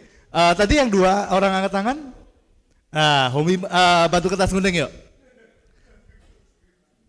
Wah, langsung boleh silahkan maju. Boleh perkenalan dan dari Mid Ventures nggak boleh ini, mah harus jadi pembicara. Duduk sini ya Mas, duduk di sini Mas. Ya, mungkin tadi tertarik nambahin dikit ya. Mungkin nambahin semua anjing. Pembicaranya berapa sih ini nggak terima saya. Tutup. Oke, keren Mas. Sebenarnya saya juga lihat di sini kan tidak semua bisnisnya digital ya. Jadi ada yang mungkin perkenalan dulu, saya Awang dari Mid Ventures. Tadi saya lihat di sini ada yang digital, ada yang non digital. Ada beberapa alternatif juga yang bisa lihat selain angel investor gitu kan. Ada juga yang biasanya pendanaan bank gitu kan juga. Sekarang juga ada namanya venture debt gitu. Atau venture debt itu dia venture tapi membiayai secara hutang seperti itu. Nah mungkin ini juga terkait sama pertanyaannya saya gitu, karena kemarin saya kebetulan nggak kayak Mbak Jesselyn ya, saya tidak datang untuk ke Indonesia PEVC Summit, jadi mungkin saya pengen tahu dari Mbak Jesselyn ini insight-nya gitu kan. Sekarang itu untuk venture debt sendiri seperti apa? Apakah nanti tuh akan menjadi suatu tren di dunia venture, karena sekarang kan ada banyak yang tidak ingin equity-nya itu tergerus gitu ya, startup-startup ini. Jadinya pengen kayak, aku ada project baru di perusahaanku gitu kan. Jadi pengen didanai secara projectnya aja dan dikembalikan dalam jangka waktu tertentu seperti itu. Nah itu kan jadi alternatif banget yang tidak mau untuk equity financing seperti itu. Nah itu mungkin seperti apa? Mungkin tambahan sekalian Mbak Jesselyn. Karena tadi menambahkan sekaligus bertanya kan ya. Modus ini. Mungkin sekalian ditambahin Mbak untuk industri non-tech yang di 2024 ini yang promising untuk di funding itu apa saja selain tech? Mungkin boleh bantuannya Mbak Jesselyn? Siap.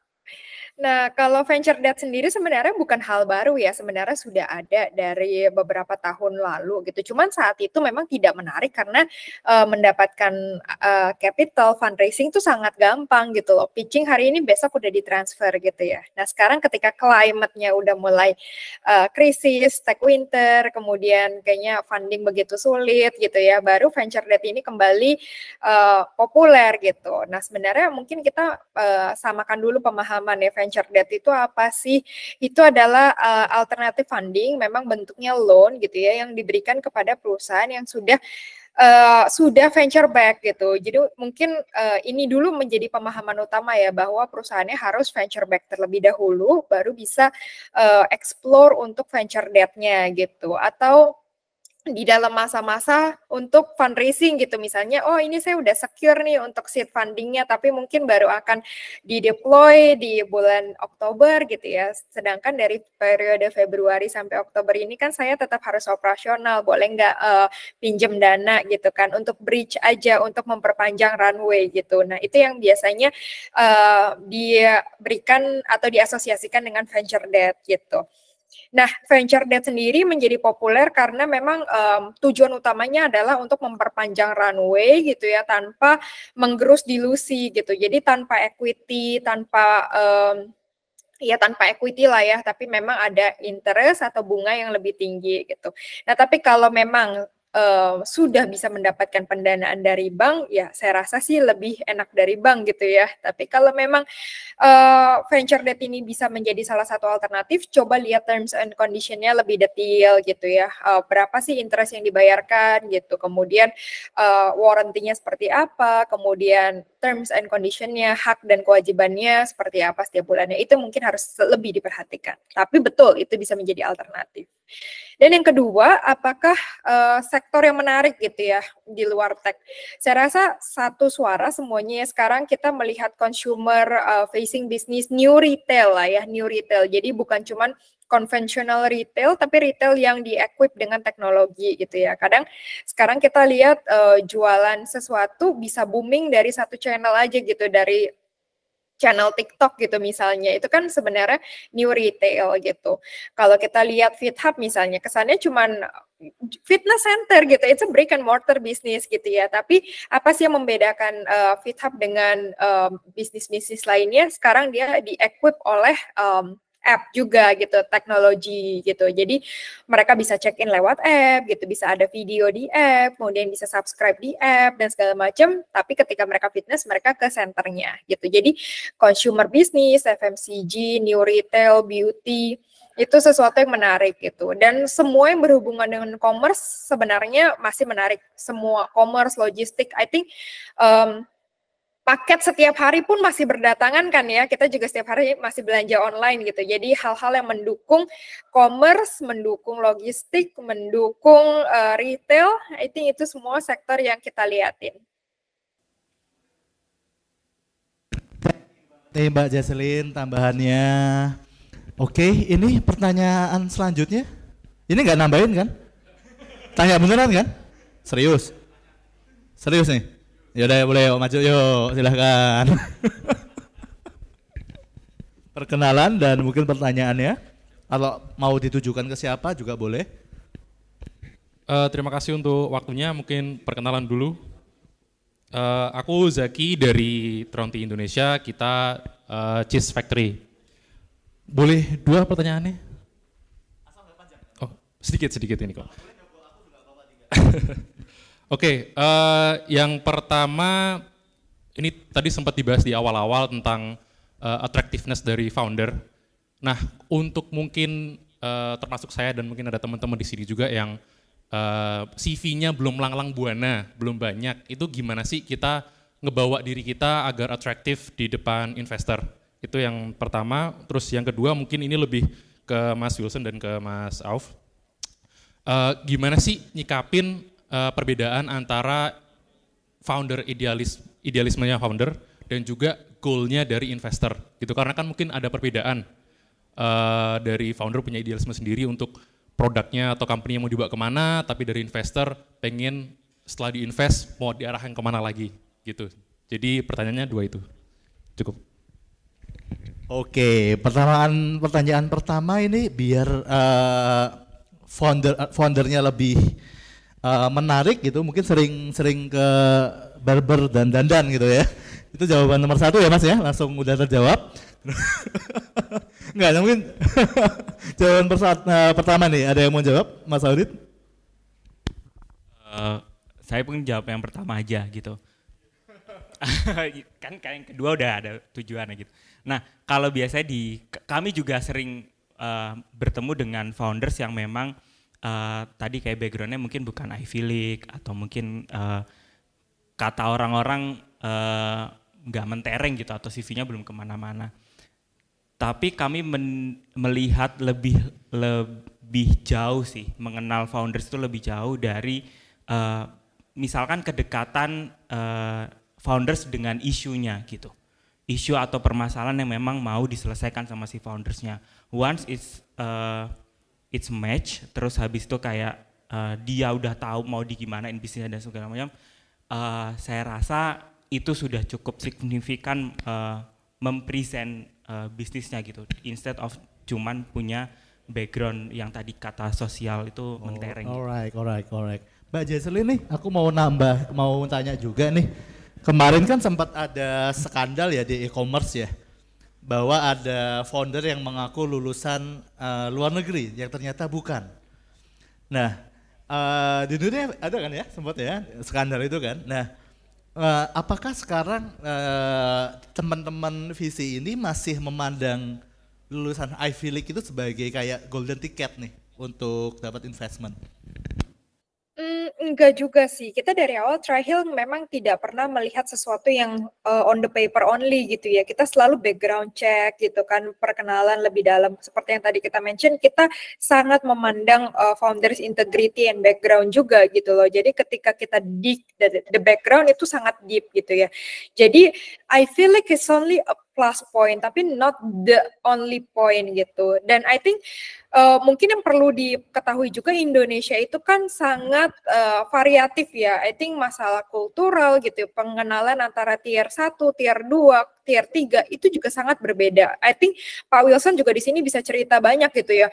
Kalau ini bule-bule ataupun mahasiswa baru lulus dari Amerika datang bicara soal pedagang di Jawa Tengah, di Jawa Timur, di Jogja, apakah mereka punya pengenalan sedalam itu terhadap market gitu ya? I think itu yang menjadi hal yang utama ya. Jadi founder itu harus memiliki pengenalan yang dalam akan masalah yang dia mau pecahkan gitu loh. Jangan tiba-tiba cuma datang dengan problem solving yang on the paper only, tapi sebenarnya nggak pernah turun tangan langsung ataupun mengerti dinamis atau cultural issue yang ada di setiap kota yang mereka mau tanganin atau mereka mau targetin.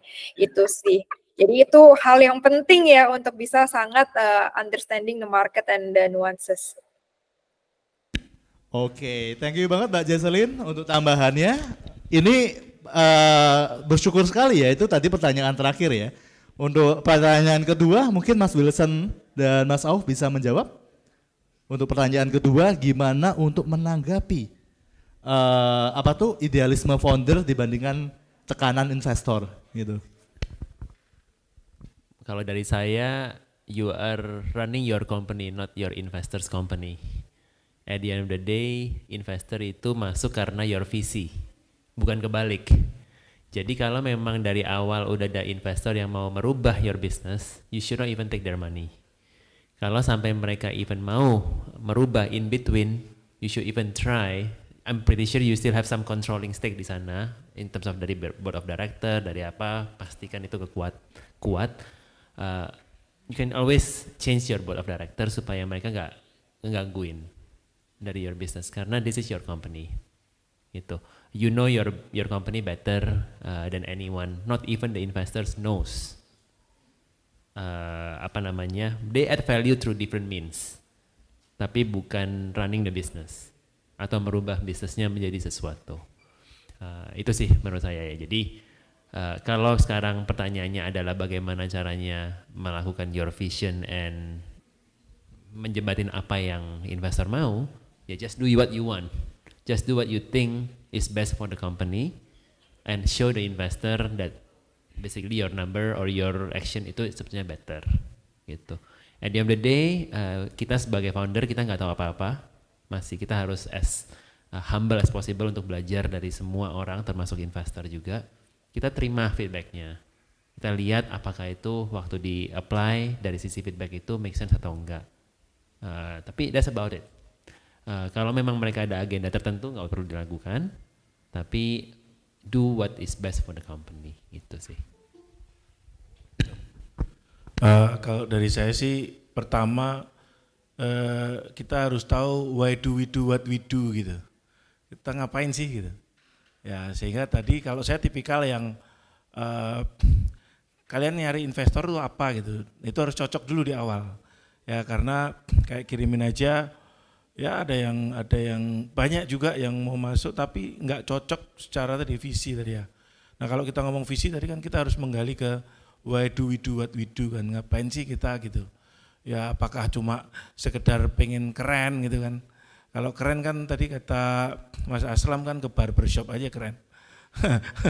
Gitu ya itu. Terus intinya communication ketika sudah ada investor, komunikasi. Jadi kalau investornya sudah sesuai ya komunikasi, karena menurut saya 95% masalah di semua perusahaan itu adalah masalah komunikasi.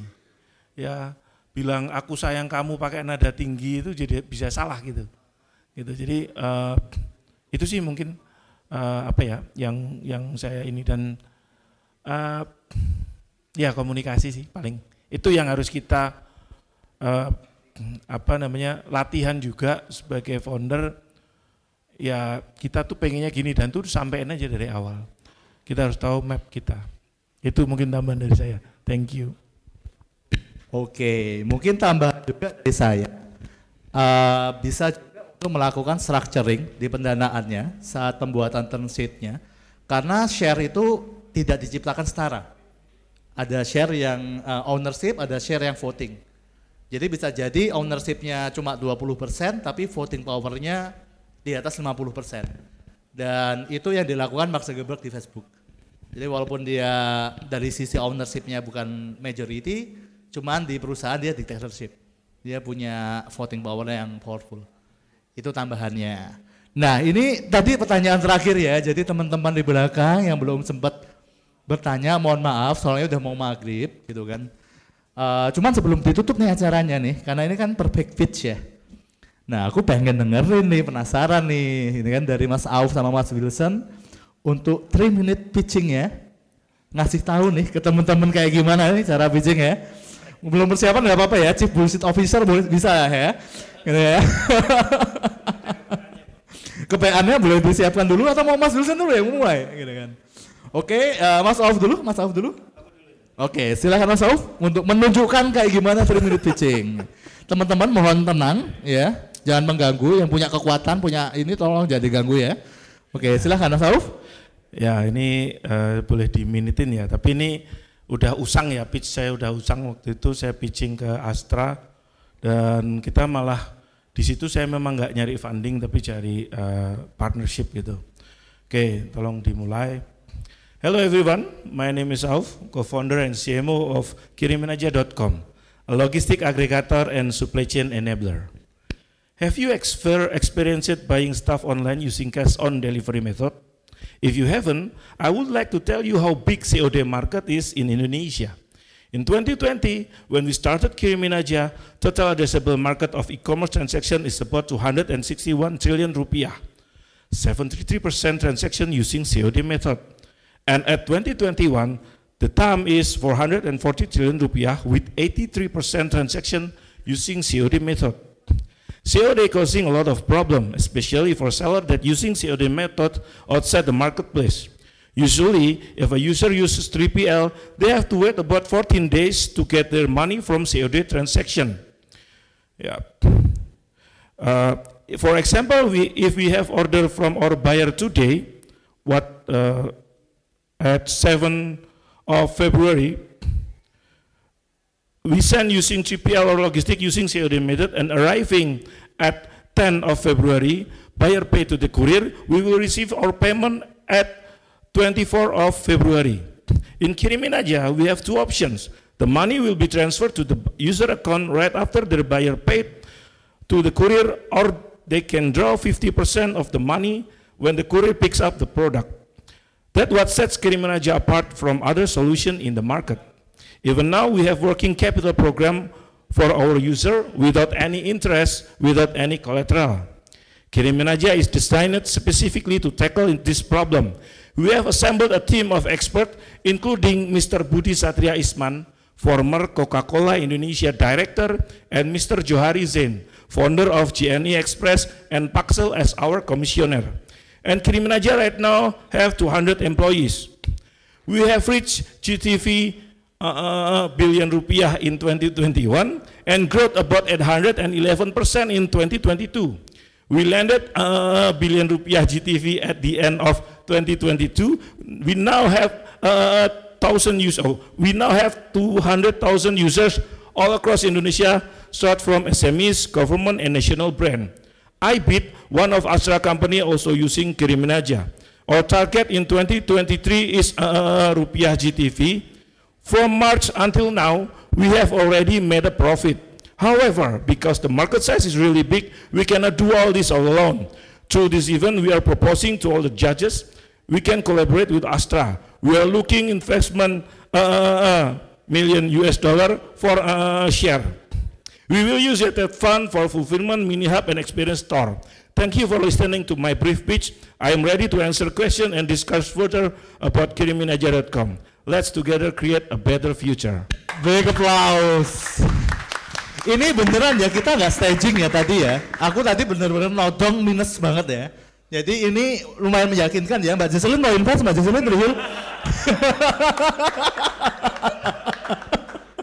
Gitu ya, ini masih ditodong aja masih convincing gitu kan ya. Nah, sekarang Mas Wilson, iya dong. Kita dongnya pas lagi di sini gitu. Iya, Mas berdiri Mas, boleh Mas? Boleh. Boleh Mas. Dengan. Saya enggak inilah ya, saya mungkin pakai bahasa Indonesia. BTW tadi 3 menit loh, literally loh 3 menit loh.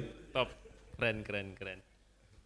Ya, mungkin kita coba ya, tapi mungkin saya pakai bahasa Indonesia aja. Oke, kita mulai ya Mas ya. Boleh. Saya timer. Hitung kalau bisa lebih. Sebenarnya nggak penting sih, biar keren aja, biar kayak acara bener gitu loh. Siap. Ya, nama saya Wilson Yana Prasetya, saya co-founder dari Dagangan. Kita adalah perusahaan e-commerce atau we call it distribution platform yang memfokus di tier 3 dan tier 4 di Pulau Jawa hari ini. Fokus kita udah mengirim barang-barang mengcover 22.000 desa dari 83.000 desa di Indonesia. Kita bisa mengirim barang-barang dalam 24 jam. Customer kita contohnya Ibu Ani tinggal di Pakem, dia kira-kira 20 kilo jauhnya dari tengah kota. Tiap hari dia harus beli barang-barang sehari-hari, travel 20 kilo sampai ke kota terus balik. Bagi dia harus nutup toko dan kehilangan revenue yang lumayan banyak. Sejak memakai Dagangan, kita bisa menaikkan income dia dari 3 kali lipat dalam waktu 6 bulan. Dan sampai hari ini dia punya transaksi tetap pakai kita kira-kira 5 kali lipat dari bulan pertama. Customer kita nggak cuma kayak Bu Ani itu aja, bisa dibilang 90.000 customer yang kita serve hari ini itu seperti Ibu Ani. Dan kita sudah menaikkan income kita 3 kali lipat. Rata-rata di Pulau Jawa, specifically dari Jawa Tengah, Jawa Barat, dan Yogyakarta. Hari ini kita juga udah masuk di Jawa Timur juga. Hari ini mungkin kita berusaha untuk fundraise certain amount of million untuk tujuannya supaya kita bisa ekspansi our hub and spoke model yang kita sudah terapkan selama 4 tahun terakhir ke pulau-pulau lainnya di Indonesia. Dengan founder yang rata-rata backgroundnya dari FMCG, dari tech company, dari offline dan online yang memang sudah puluhan tahun melakukan distribution business. Kita mempunyai mimpi untuk bisa mengcover 130 billion dollars worth of opportunity yang ada di Indonesia, especially untapped market yang ada di tier 3 dan tier 4 di pedesaan di Indonesia. Terima kasih atas waktunya. Semoga bermanfaat. Applause. Dan 3 menit dapat appeal of emotion gitu kan, story-nya gitu kan. Aku mau invest nggak ada duit tapi ya. Oke, thank you banget teman-teman, Mas Auf, Mas Wilson, Mas Aldi, Mbak Jesselyn, terima kasih waktunya udah share ke teman-teman. Buat peserta boleh dong applause-nya dong buat para pembicara. Oke, sharing senja ini kita jalankan tiap bulan gratis ya, kita nggak memungut biaya. Nah, itu aja kalau dari saya gitu. Dan ini kita mau tadi ada 3 minute pitching ya. Ini juga ada 3 minute pitching juga dari pengusaha Kreatif Jaya. Sekaligus untuk menutup acara ini, saya Muhammad Aslam dengan bangga memanggil Mas Ridho Perwira dan Haidar Al-Yunus. Aplaus lagi semuanya.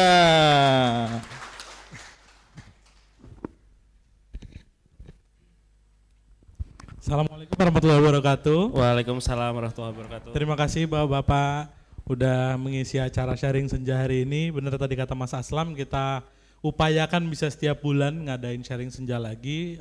PKJ dari awal kita pro bono, jadi pengen sharing aja ke teman-teman pengusaha. Nah kebetulan dari beberapa kali sharing senja yang udah kita lakukan, kita pengen bikin acara yang agak gong sedikit.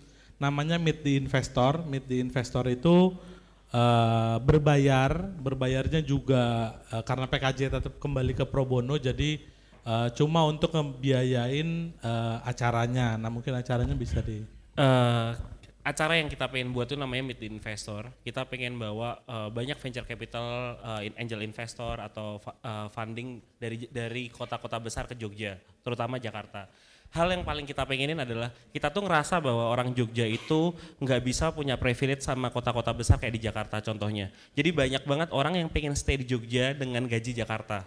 Nah ini yang kita pengen bawa. Kalau ekosistem Jogja itu bisa berkembang, ekonomi kita bisa naik juga di situ. Maka ekonomi untuk pengusahanya juga akan masuk akal. UMK bisa naik, investment yang masuk ke Jogja juga akan lebih besar lagi. Kalau seumpama ini kita sebagai pengusaha dan teman-teman pengusaha juga bisa mewujudkan ekosistem ini, kita pengen banget kalau seumpama itu bisa terwujud. Jadi cita-citanya orang-orang Jogja yang stay di Jogja dulu, dia nggak harus kemana-mana, dia bisa stay dengan kantor di sini gitu kan. Kalau sekarang mau nggak mau kita punya representative office di Jakarta atau di kota lainnya gitu.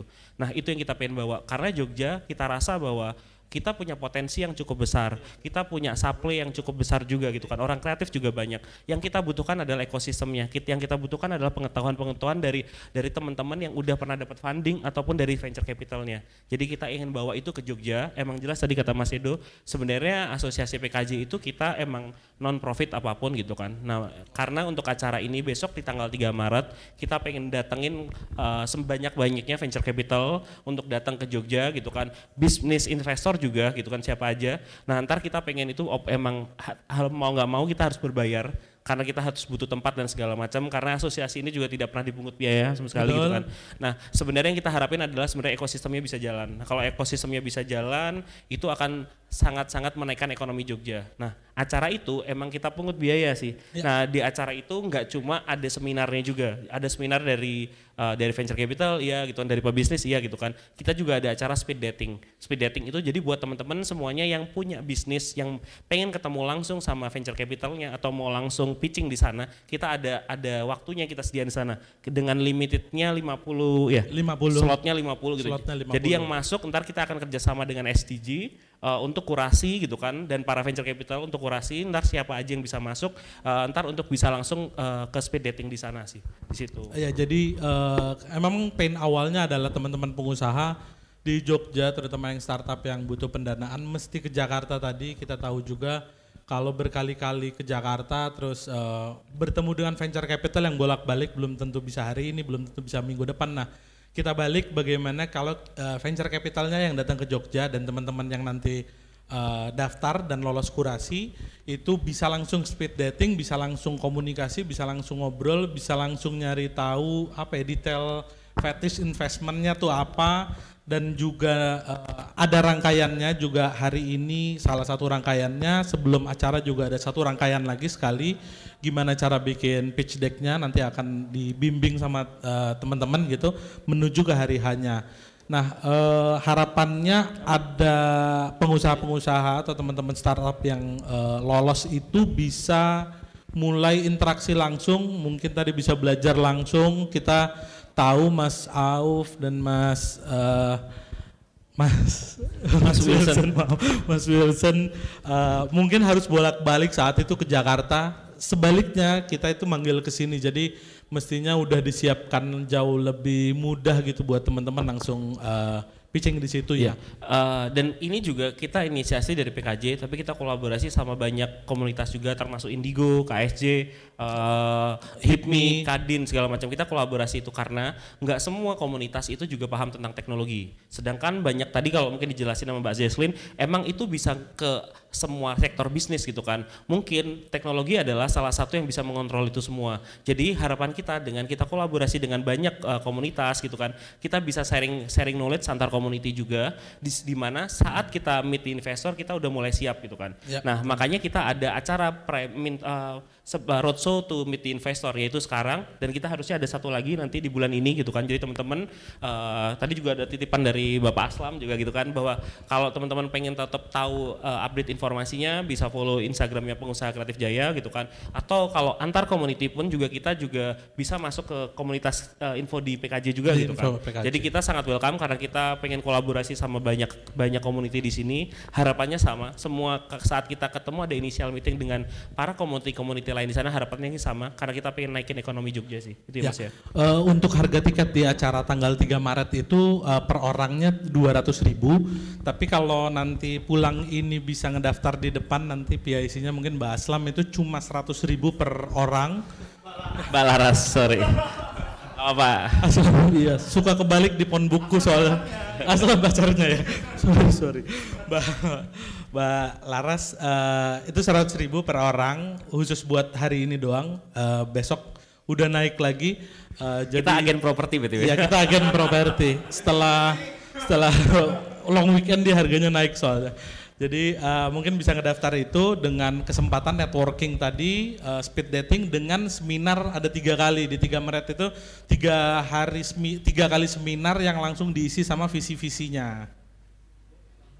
Itu kira-kira. Speed datingnya itu udah include di sana ya. Jadi tidak ada biaya tambahan untuk speed dating. Jadi dari semua peserta boleh majuin deck gitu kan. Ntar disubmit ke link tertentu gitu kan. Ntar itu bagi yang kurasi bakal bisa untuk ikut di sana. BTW juga tadi selamat datang ada Mas Ageng gitu kan. Oh iya, Mas itu juga Ageng. dari Lestari, Pijar dan lain-lainnya gitu ya. Luar biasa. Halo Mas Ageng. Ya, kita tunggu supportnya juga ya. Iya, betul. Mumpung kita lagi pegang mic Mas gitu kan. Oh iya benar gitu kan. Jujur karena kita adalah asosiasi non profit gitu kan ya. Kita sangat membuka tangan untuk mensukseskan ekonomi Jogja, menaikkan ekonomi Jogja. Jadi kalau hatinya terpanggil, monggo. Buat yang daftar 5 orang pertama yang daftar hari ini itu dapat kesempatan nanti diskusi pitch deck sama saya langsung. Luar biasa. Ya, aku nyumbang 5 loh, 500.000. Luar biasa. Perlu diralat nggak setelah acara ini atau yang dari awal ya? Ya mungkin 3 yang awal sama 2 yang terakhir, yang pertama kali setelah acara ini langsung daftar. Kira ya, oke. Ikut kelasnya Mas Auf lumayan mahal loh BTW. Iya, lumayan. Ya gitu ya. Ya ditunggu mungkin ada tambahan dari Mbak Jesslyn kalau mau nge-spot juga. Iya. Gitu kan. Sebelumnya ada Mas Auf juga gitu. Sebelumnya makasih buat The Tribes X1Z Combinator dengan Indigo Hub yang udah support acara ini. Selanjutnya kita tutup sih Mas gitu kan. langsung. Kita tutup dan makasih juga untuk Mas Auf, Mas Wilson, Mas Audi dan Mbak Jesslyn gitu kan udah bersedia hadir ke sini dengan mimpi yang sama ya. Iya. Mimpi pengen naikin ekonomi naikin Jogja. ekonomi Jogja. Terima kasih. Assalamualaikum warahmatullahi wabarakatuh.